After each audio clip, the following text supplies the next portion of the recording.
ওই দেখো আমার কোকোকে ভেতরে দেয়া হয়েছে, ওই দেখো ওখানে দুজন খাচ্ছে। দাঁড়াও, এখন আরেকজন আসবে, হয়েছে বাবা ডাকছে আয় আয় করে। অনেক যত্ন করতে হয় জানো তো।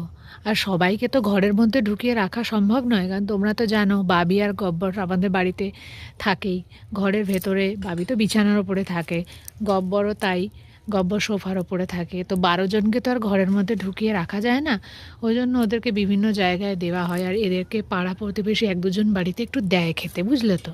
তাই সবাইকে একটু যত্ন করতে হয়, তাছাড়া তো এরা কী করে ভালো থাকবে। আর সবাই বাকিরা কী করে বলো তো, রাস্তা দিয়ে যারা যায় তারা তো সবাই এদের ওপরে টর্চার করতে পারলে আর কিছু চায় না, হয় লাথি মেরে দেয়, তাহলে ওরা একটু ক্ষেপে যায়, ঢিল ছুঁড়ে মারে। তো সেখানে ধরো আমরা কি সেগুলো সহ্য করব? তখন বলবে যে আপনারা বাইরে তাহলে ছেড়ে দিন, আমরা মেরে ফেলে দেবো, এরকম বলে।